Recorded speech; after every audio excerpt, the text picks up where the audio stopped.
Each year, Microsoft Research hosts hundreds of influential speakers from around the world, including leading scientists, renowned experts in technology, book authors, and leading academics, and makes videos of these lectures freely available.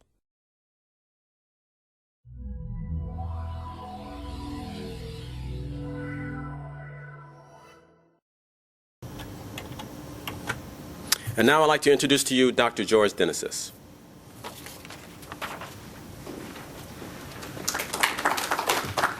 Thank you very much, JC. Thanks, everybody, for coming today.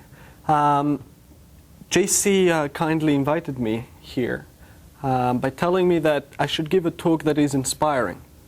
And I guess that is the most scary request I've ever had, since for many years now I have been involved on the very technical side on working on privacy technology. So my attempt today is to keep this talk very high level. And I don't assume that everybody here has a security or a privacy background. So if there are any questions, do let me know immediately to clarify matters. So I'm going to also leave enough time at the end of this talk to have a discussion about all these issues and hear probably other views on the topics I'm going to introduce.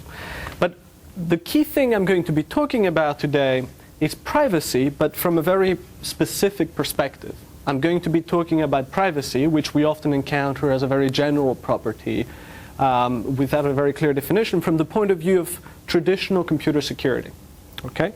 And furthermore, I'm going to say that it is a very useful framework to look at it as traditional security property in order to be able to reason about privacy.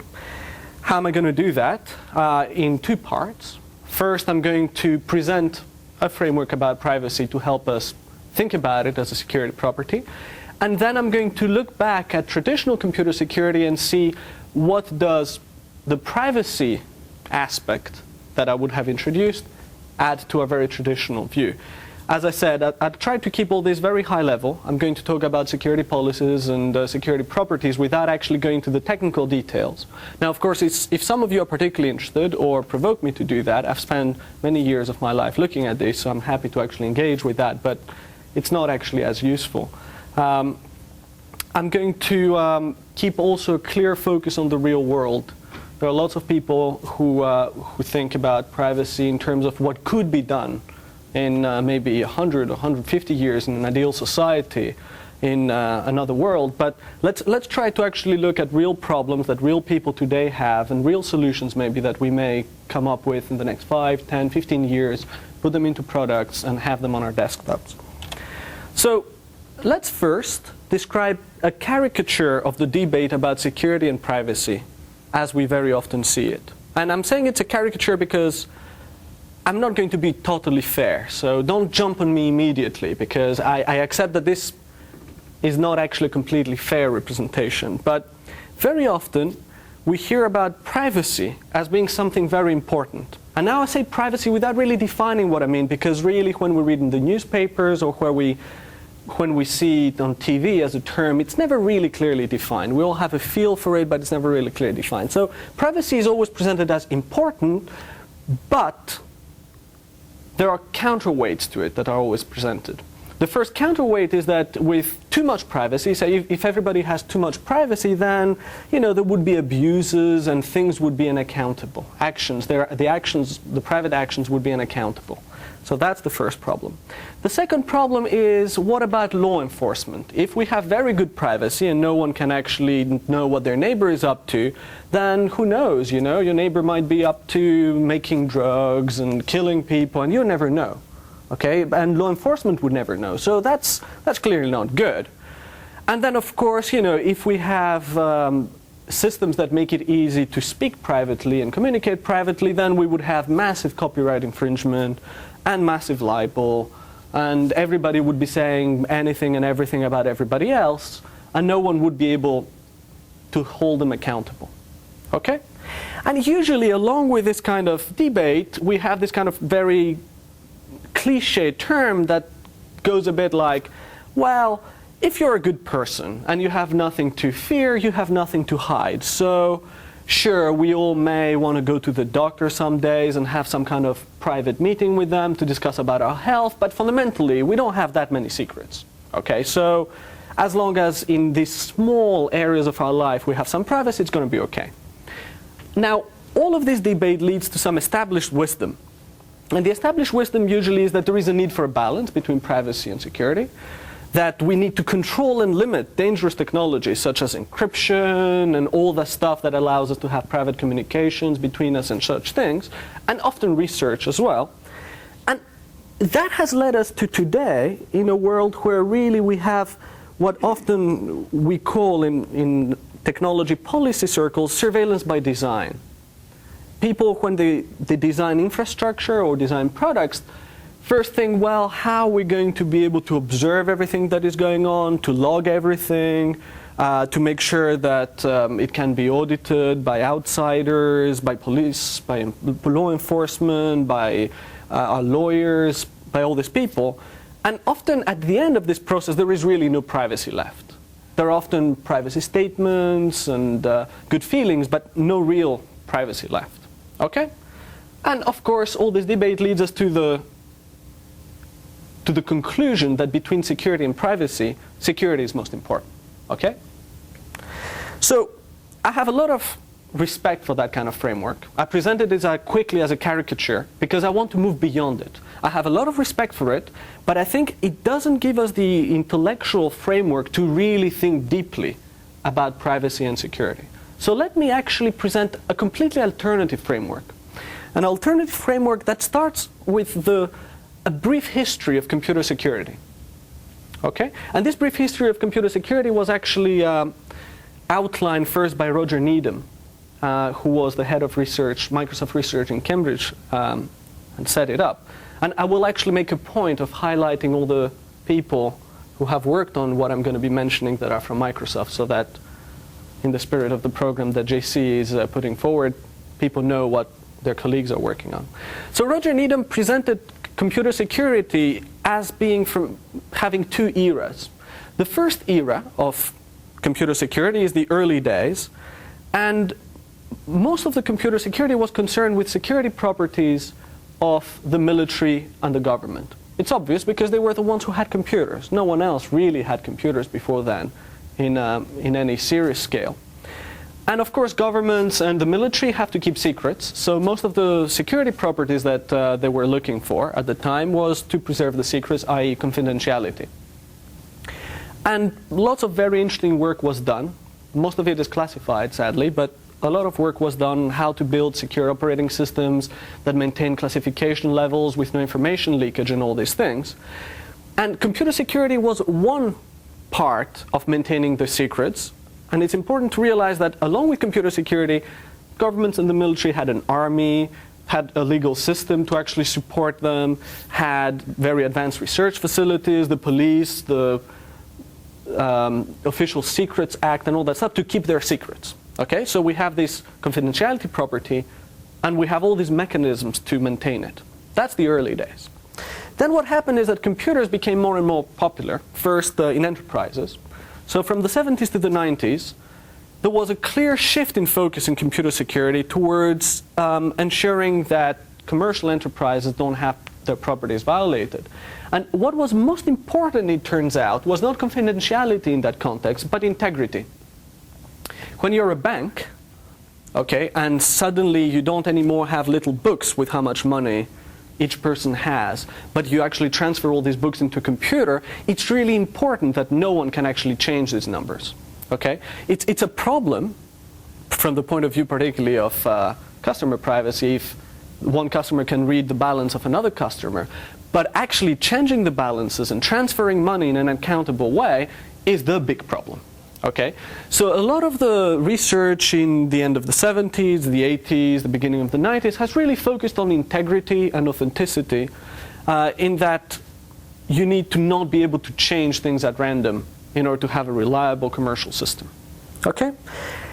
And this is where Needham's history kind of ended at the beginning of the 90s. But I'm going to push it one step further, because that is really the interesting framework in which we can understand privacy. And I'm going to say that from the 90s to today, we have again a very different scene out there in computer security. Suddenly computers are not just used by enterprises anymore. They're not just present in bank branches and the military, but they are actually present in everybody's desktop. Okay? Not only that, but in the middle of the 90s, the computers that were on everybody's desktop since the beginning of the 80s started actually get networked together. Okay? They started talking to each other. They started talking with the whole infrastructure. And suddenly, everybody that is not just the government and enterprises started having security concerns. Okay? But unlike the two previous era, the era of the government properties, confidentiality that was enforced using computer security on one side, but also the army and the police and the legal system, or the era of enterprise security, where again it was enforced using computer security tools, but also accountants, lawyers, a whole tech department, all that stuff. These days, the people who have these new security concerns, the people who have the computers on their desk, who are small-time users, don't actually have all these armies of either military or lawyers, tech support people, and all that stuff. So they have security properties on one side that they need to protect, but they don't really have major means as before in order to protect these security properties. Now, let's have a peek at these new kind of security properties and who are the people who have them. Because my main thesis here is that privacy, as this kind of cloud that is often not very well defined, is better understood as the collection of security properties of this third category of people. The people who just have desktop computers and have to interact in a world that is semi-hostile with very limited means. Okay? Now, the first thing to think carefully about in order to move out of the caricature that we're usually left with is that these are valid security properties. Okay? These people have needs. They very often move in a hostile environment, and they need to protect somehow themselves and also what they're trying to do against the hostile environment. Okay? Now, privacy in this sense is not just about protecting themselves by not giving out information. That is a very basic definition and very simplistic, I think, definition of privacy. Privacy in that context is about self-determination in an information environment. It is about these small-time people, these small-time entities, okay, being able to kind of project their dreams and project their interests into the information environment that is often hostile and has often other aims and other dreams from their own. Okay?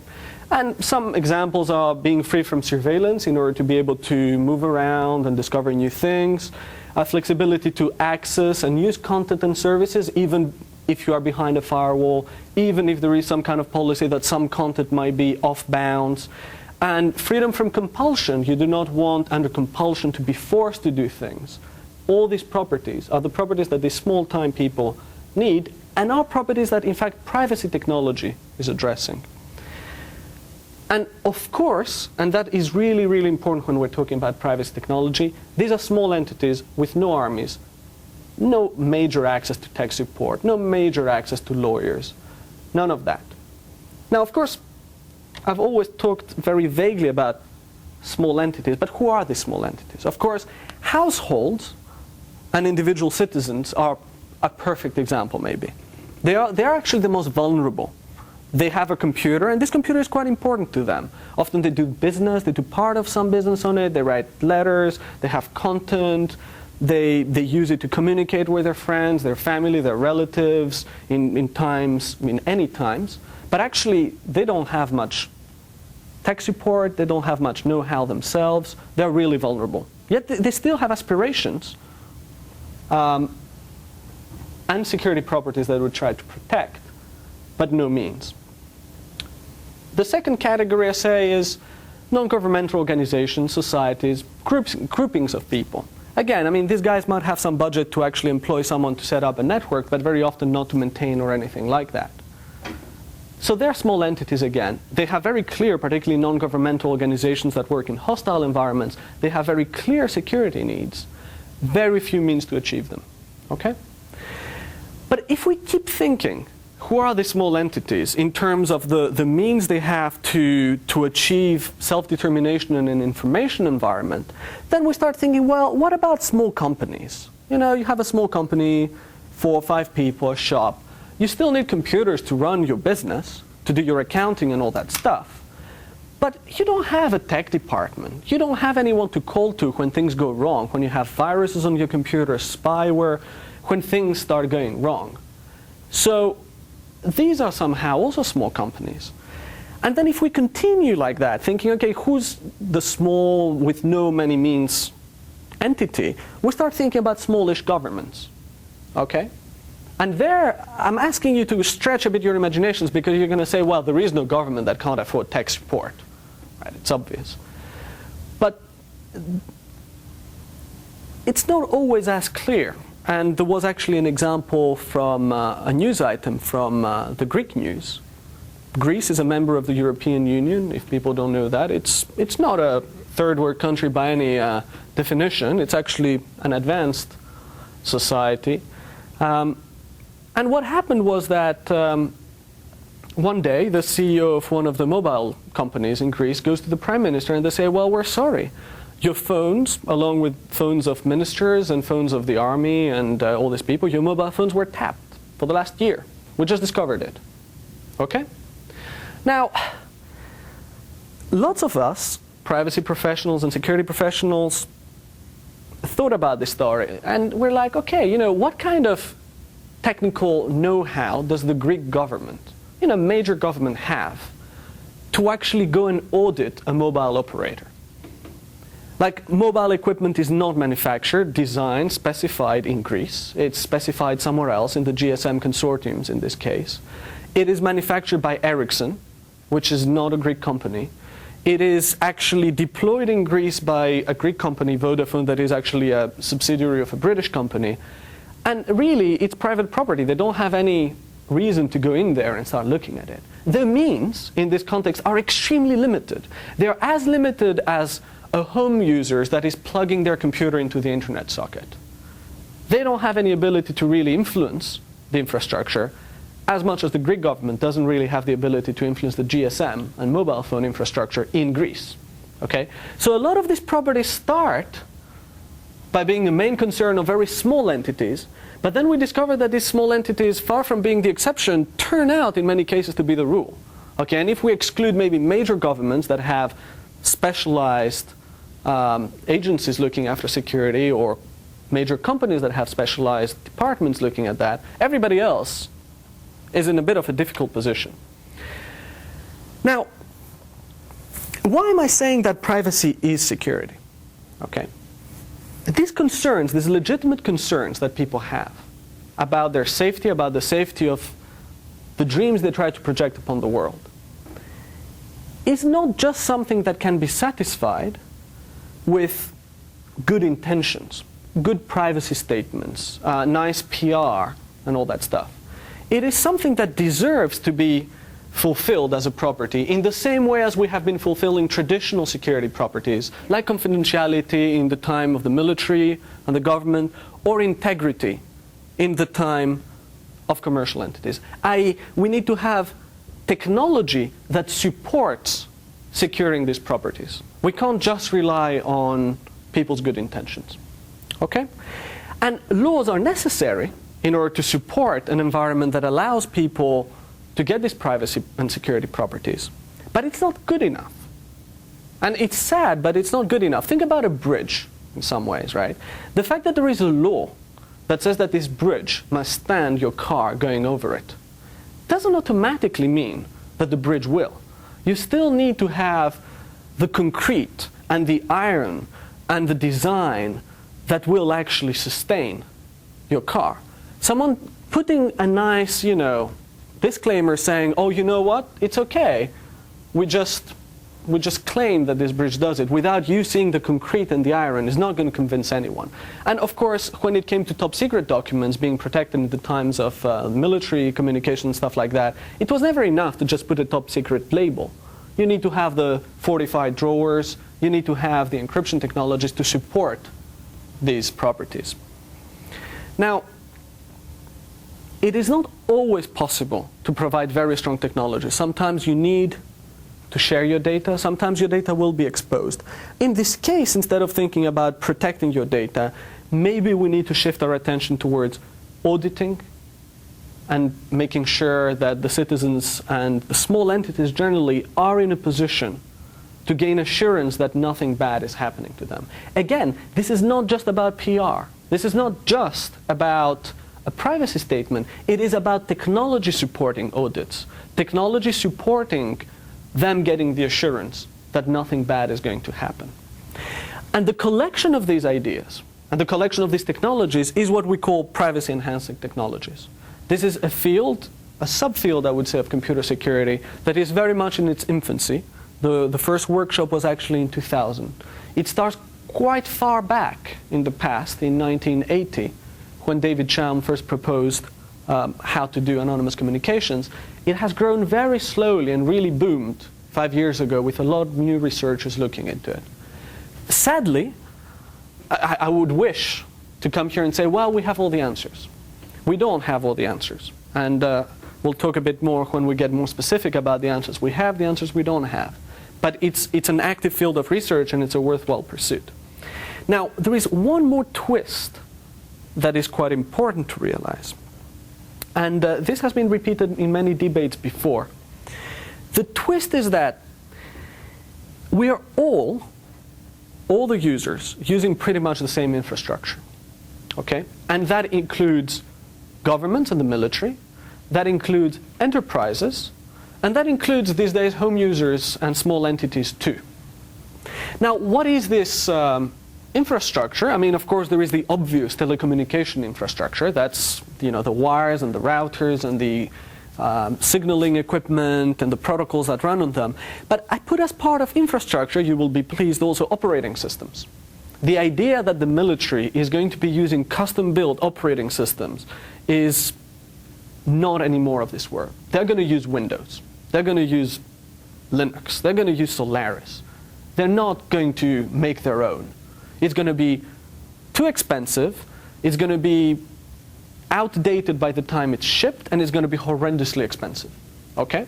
I also put in the same category as infrastructure search engines, online shops. Where do you think that companies buy their stuff?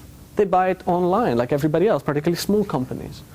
And software generally that supports this information environment. And the twist is that if you deny some form of security or privacy to some users, i.e. the home users, maybe the small entities, because they don't have really the clout to push for these properties being part of the infrastructure, then you're denying it from everybody else too. And this is indeed the classic example from the Greek wiretap case that I mentioned before, where no one would really be surprised if small entities got their phones tapped. They really have no means of actually making sure that their information security is respected. But it was a great surprise when the Prime Minister himself had his mobile phone tapped. Why is that? He's using the same technology. Vodafone doesn't know if it is the Prime Minister's phone, and therefore it should be extra secure, or my phone. They just use the same infrastructure, and those abusing the infrastructure use the same techniques very easily to do surveillance. Now, I hope I'm starting to convince you that privacy, if we can see privacy as a set of security properties for these small entities. And it is useful to do that, because as we say, security is an important thing. Security is important. And also that privacy is not just anymore about the household and maybe the citizen. It is actually a concern for many people who don't have many means to protect themselves. Now, where to go next is the question. What I'm going to try to do is go through some very traditional security properties that we think are very much set, and look at them from the point of view of privacy and see where they lack the support that someone who is looking for privacy needs. Some of them need to be augmented, some of them are antithetical to privacy. We'll see that. So at the beginning of any computer security, there was authentication. And again, this is Roger Needham's early work in the 70s was about authentication protocol. What is the first thing you do when you walk to a terminal? You type your username and your password. Okay, that's the first step to then have any security policy. Okay?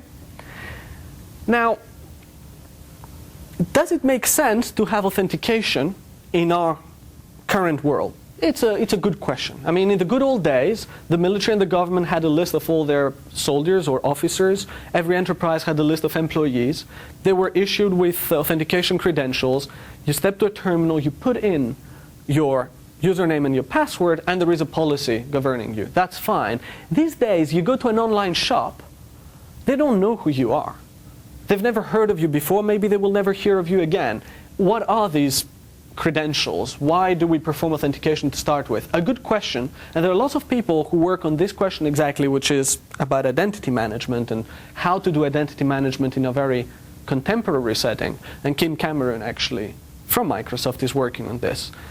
I'm not going to go too far into this, mostly because maybe Kim is going to listen to the tape and not be happy. So instead of that, I'm going to say, how could we augment maybe authentication to be more privacy friendly? Okay? And there are two main subjects that I'm going to touch very briefly, which is private authentication and anonymous credentials. How do authentication protocols traditionally work? Okay? So we have Alice and Bob. Let's say I'm Alice. What I do is I'm saying into this crowded room, hi, I'm Alice. You down there, Bob. Here is some crypto credentials to prove that I'm Alice. And you, Bob, from down the room, you're like, oh, hi, Alice. I'm Bob, yes, and here are some crypto credentials. And we continue like that. And even though the authentication in theory is between Alice and Bob, everybody who's listening knows that it is actually between, that I am Alice and he's Bob, and probably we're trying to communicate with each other. How unnecessary. Okay, how different from the intuition that most people have about a secure channel, which is more like, you know, we walk to each other and in a kind of quiet voice say, hi, you know, I'm George, I've heard of you, and continue like that. Okay, how unnecessary. And indeed, there is a new trend in authentication protocols to move away from that paradigm and implement what is called private authentication. Okay? This is limiting the amount that third parties can gain from listening in to an authentication protocol, but still gaining the same authentication assurance between Alice and Bob at the end. This is a real problem, right? I don't know if any of you has sat in a cyber cafe, spoofed basically the Wi-Fi access and looked at the IM conversations of other people. Even if those were encrypted, you would still be able to get their instant messenger ID, and if you quite like them, and maybe you would quite like to meet them, you would just send them a message. This is real hassle that happens in real life, and it really highlights the need for a private mode of authentication, where Alice and Bob authenticate each other and no one else knows about it. It's also quite nice to see that it's not a very easy property to gain. So there have been many iterations trying to get these properties, and it's nice to see that, because authentication really is a 30-year-old field, and everybody thought, well, it's done, it's all done. What are we looking at? And now we have all these new properties creeping in that add a new life to it. The second form of authentication that is quite interesting, and very interesting from the point of view of privacy technology, is anonymous credentials. What are anonymous credentials? They're actually really complex mathematical tools, and many people try to present the mathematical tools instead of the intuition behind them. The intuition is extremely simple. You go to a cinema, right? You go to the box office, you buy your tickets, you hold your tickets. That's fine, everybody has done that. Then you walk to the door of the cinema, where maybe between that you buy popcorn or all that stuff, but you walk to the door with your 2 tickets, you present the tickets to the person checking tickets at the door, and then they let you get in. You have basically a credential. The ticket is a credential that allows you access to the cinema. Okay? It's very simple.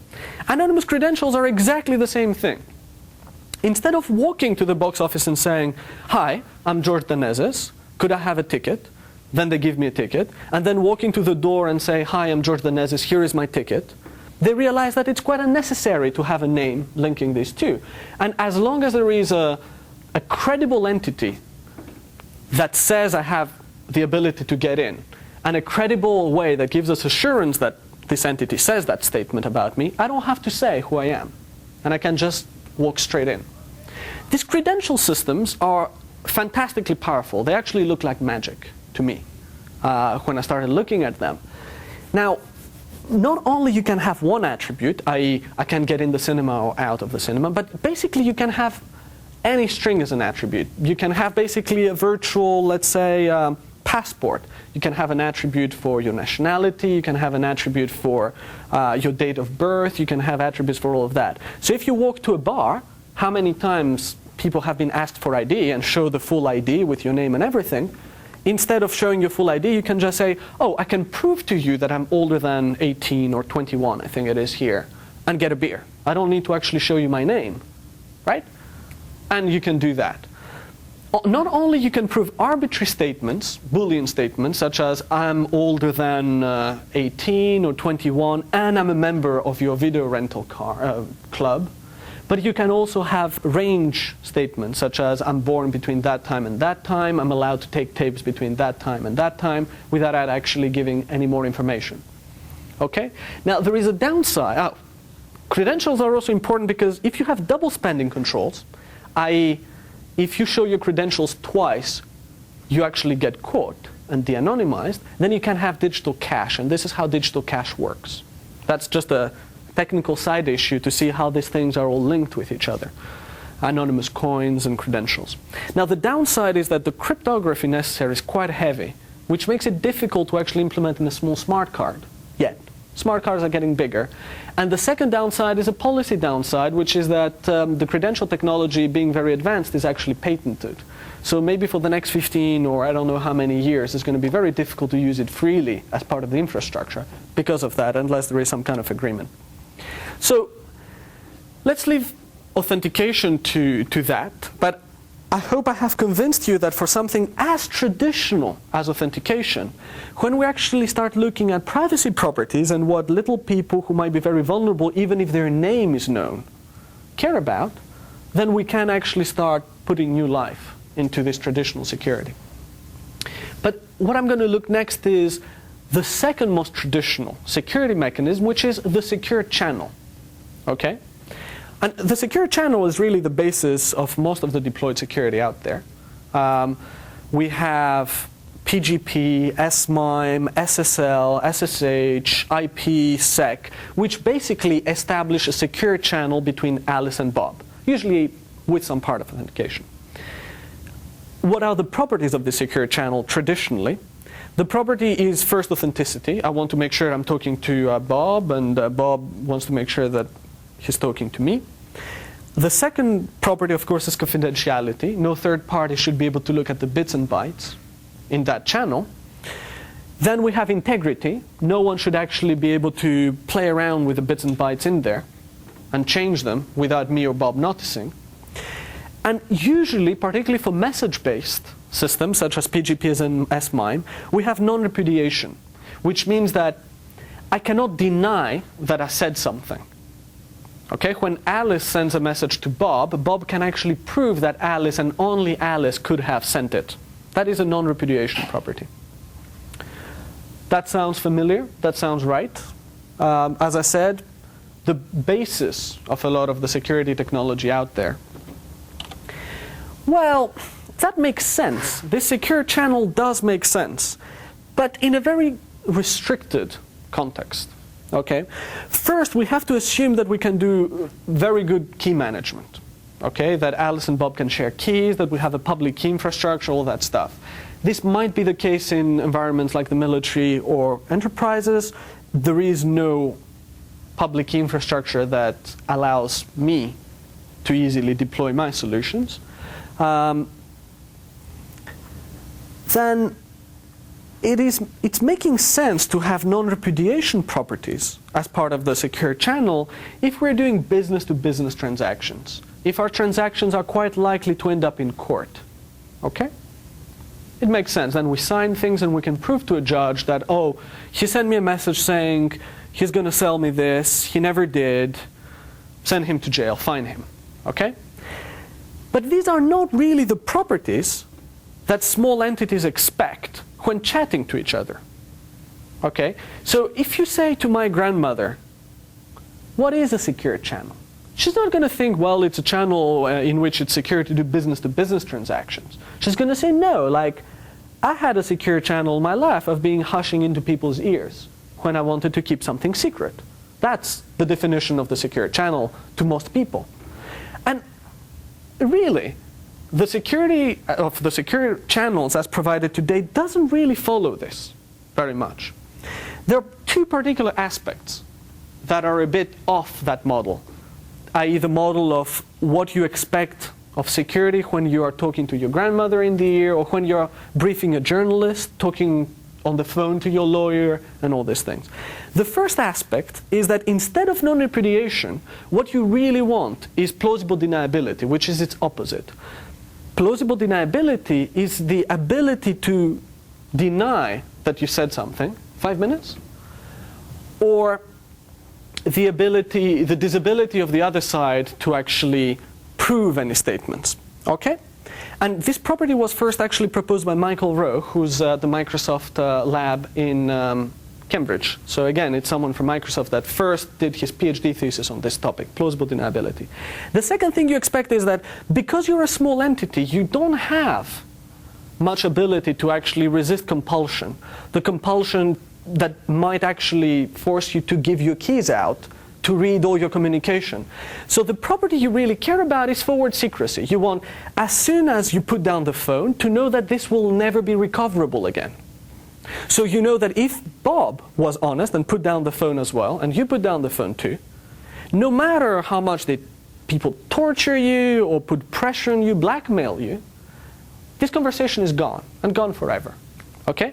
And these key properties came a bit as a surprise, I have to say, when Nikita Borisov and Ian Goldberg wrote a paper about off-the-record communication. And they very clearly said that these are the properties that people care about in the modern world of instant messaging and voice over IP. Not non-repudiation, not just confidentiality. Okay, so I have lots of material to go back to. In the context of the secure channel, we could also talk about anonymity. Why leak to any third parties or even the communication partners your real identity? Why not just be pseudonymous? Then there is more material on compulsion resistance, which is a variant of forward security, as I mentioned already, i.e. the disability of people to put pressure on you to violate your security properties. And this sounds really strange maybe and really convoluted, but election schemes that are really important, a major part of computer security research these days, and also a major part of all the constitutional problems that many countries have. Election schemes need receipt freeness, i.e. the inability for you to sell your vote or under compulsion to prove that you voted one way or the other. So it's quite mainstream.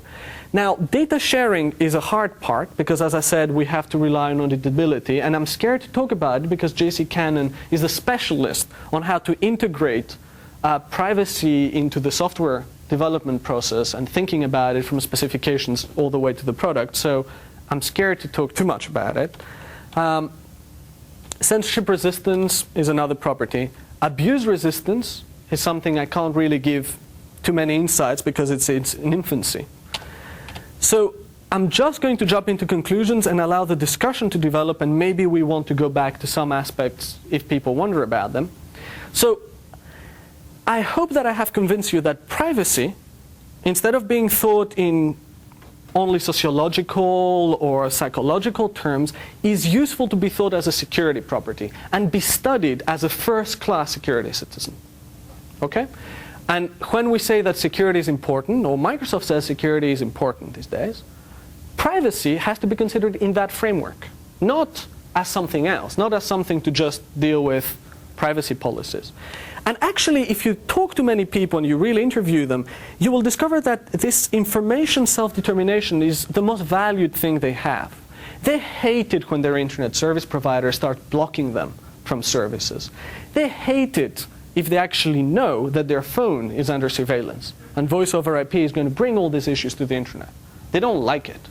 And of course, as I said, security provides tools to reason about these things. We have security policies, threat models, security requirements engineering, cryptography, all these things that we need to mobilize to help privacy, not just let privacy be an architectural issue. So I guess I should end my formal talk here. If there are any questions, it's the time to ask them. But also, if people are shy and do not want to discuss in public, there is an email here. And again, if people want to engage more deeply into this whole debate and meet the key people who work into such research, the Privacy Enhancing Technologies Workshop is the best place to be. Either if you want to present a paper there, or if you just want to hang around and talk to the people. It's very much a workshop. People sit around and talk about these issues. They don't just listen to presentations. Finally, thanks a lot to J.C. Cannon for setting up this whole initiative and also inviting me here. Thanks a lot also to Casper Bowden, who's been doing fantastic work in privacy policy in Europe and the Middle East. I guess, any questions? Will this slide deck be available for us to refer to later? Yes, the slide deck will be available on the privacy research website, which is available through HR Web. Okay. So yeah, go to HR Web, resources, and then there's a privacy security category, and select MSR privacy to get to HR Web or MSR Web? HR Web. Go to the privacy security area, MSR privacy, and then you'll see his face, and there'll be a link to his deck on the right-hand side. All right. Yeah, I had a question. When you talked about anonymous credentials, you didn't talk about revocation or limiting use to a single person. I mean, if the membership is truly for one person, how do you stop another person from carrying that card? Or how do you prevent someone from using it past the end of the month? So that, I think, is one of the most challenging aspects of any privacy technology. And this is what I put in the category of abuse control. Now, abuse control is not something to be seen as antithetical to privacy, in this particular case credentials, but it's something to be seen in conjunction. It's an enabler. If we're not able to actually do what you just mentioned, then it's useless, because I make one credential and then everybody is getting into the cinema or something like that. So there are many ways of doing it. One way is to have just single-use credentials, like coins. Okay, you have electronic coins, you can spend them once, but if you spend them a second time, the mathematics work out in such a way that your identity comes out, a key that maybe unlocks some kind of pot of money or some kind of other mechanism comes out. So you start have some tracing mechanism there. Okay, that's one way of doing it. The second way of doing it is for people not to be able to pull credentials together and such things, is to link your credential showing with something that is really valuable to you, like your bank account. So if you share one credential, i.e. your ability to get into the movies, you're forced to share everything else. So sharing might still happen between, I don't know, husband and wife maybe, because they trust each other to such a degree that it's okay for them to share credentials for everything. But if I just come here for a day and you want to let me into, I don't know, your fitness club, it's unlikely that you'll give me your credentials, because it means that I can also go to your bank and get your money out. Okay, so these are two ways of doing it. Then there is a third one, which is the most controversial in the community, which is full escrow. i.e., if I get into a parking lot and there is a crime that happened, then there might be a third-party authority that allows to just unmask everybody who came in, even though at the time it was anonymous. And that is very controversial still, and I can talk about it if you want. So I understand the single-use ticketing gives us the anonymity at the point of purchase. Mm-hmm. How do I buy the ticket electronically? Right now I have to use Visa, and that's decidedly not what you're talking about. That's right. So, and the escrow system, just to go to that, well, it might be a system by which you could arrange contractually for the hiding of your anonymity. I think we know that no business will take that liability on against government intrusion. So the Patriot Act, as it is today, is allowing bookstore records and library records to be disclosed, without any kind of outside knowledge. And so I would not trust such an escrow potentially.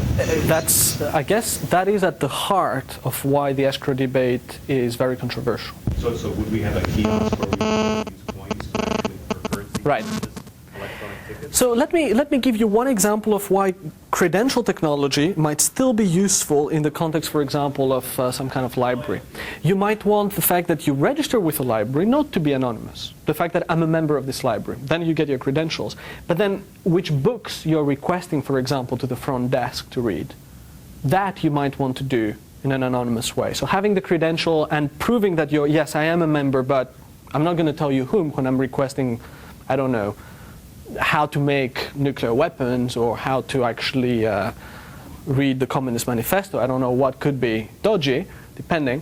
I don't want to tell you who I am. So even though at the point of issuing you might not be anonymous, the fact that you can actually access the service anonymously might provide still some kind of confidence. The second issue you bring in actually from a policy point of view is really crucial. That escrow is really questionable when the full mechanism that enables the escrow is not integrated in the security policy. Right now, we are faced with really simple-minded escrow policies, such as everything works according to our security and privacy policy, but then there is this magic third party who can basically compromise the whole thing. And the real question is the following. If there is such a third party that we can trust to not compromise the system, why don't we trust them to offer the security properties to start with? Okay? And that is a very technical way of thinking why we should be uneasy about escrow. If we really trust this third party to compromise our security, why don't we just offload facilities to them? Why don't we ask them to do our key management as well? Why don't we ask them to actually, you go and tell them in clear what you want to say to Alice, and then they go and tell Alice what you said. You know what I mean? And when you start thinking in these very technical terms, you realize that you still feel uneasy about having a third party that can magically compromise your security properties. Now, I'm not 100% against escrow. What I'm saying is that if there is escrow, the mechanisms that enable it must be integrated in the security policy, both in terms of auditing, in terms of everything. Okay? And then you discover that actually law enforcement, since you brought that example, is very cautious about exposing their internal mechanisms for performing the escrow into the open system. And there, it's an uneasy situation now, because I don't know which way it's going to go. The technology is there to go both ways. So it seems like a lot of systems that are used by consumers and businesses today are built with surveillance in mind, such that they collect a lot of information for logging surveillance purposes, but have a promise of best effort to keep it private. However, there's always a third party that can come and review everything as they choose to. With one solution, earlier on you have a slide about non-repudiation, for secrecy, and all that kind of stuff. If those implemented right from the start, then there will be no need, no concern of the information being dug up later on.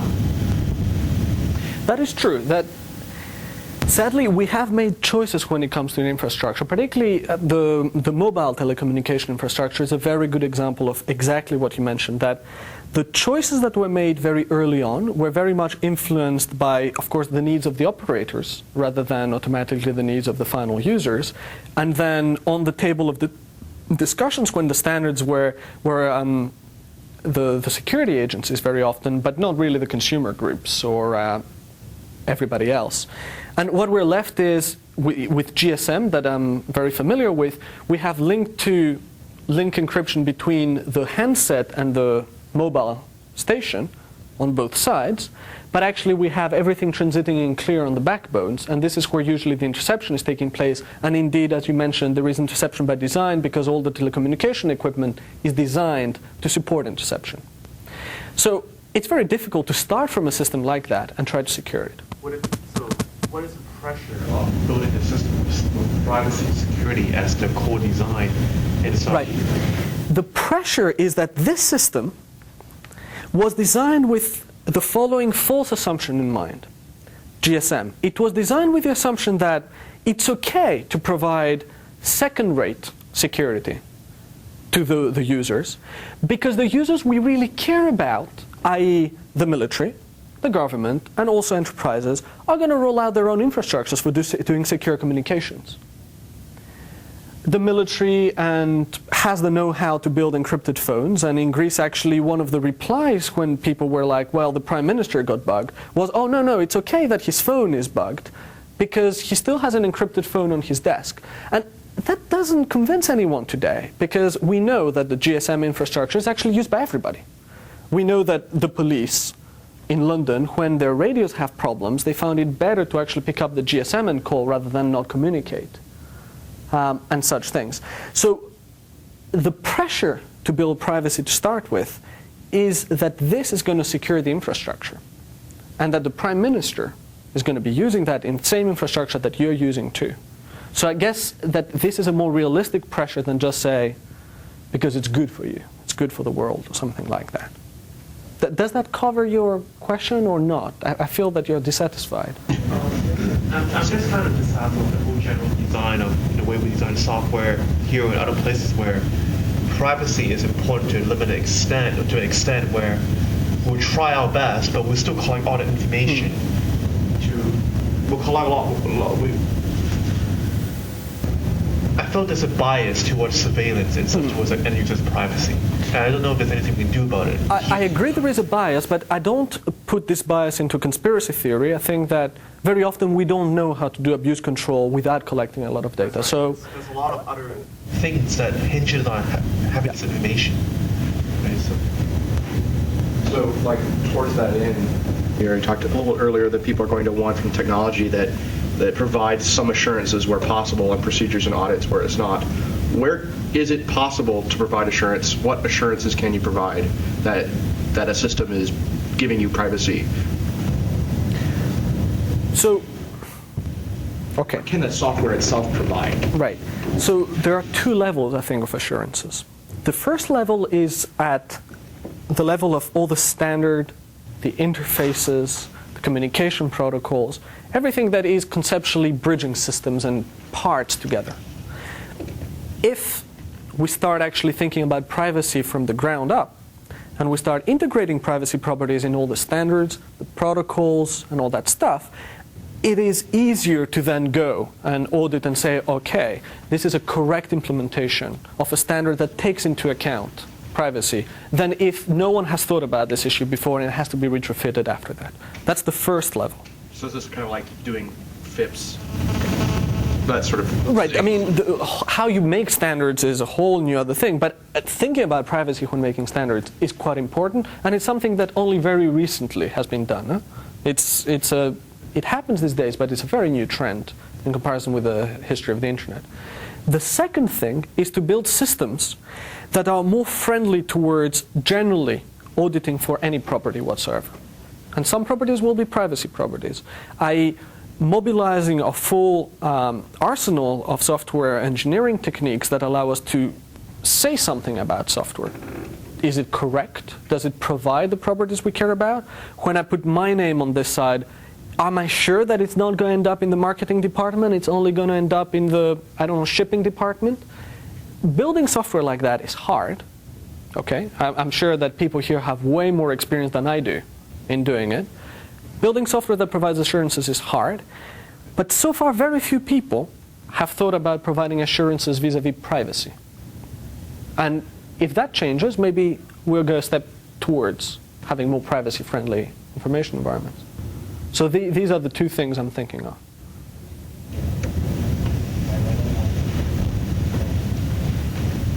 Yeah, a couple of things. I'm more of a privacy guy than a security guy. So this has been fascinating because it's kind of turning things on their head a little bit, because most privacy people view security as a property of privacy. Mm-hmm. When you go back to the OECD guidelines of 25 years ago, or you go to any privacy or data protection law around the world, or any privacy policy that an organization communicates, you'll see that security is a component, right, and a key requirement.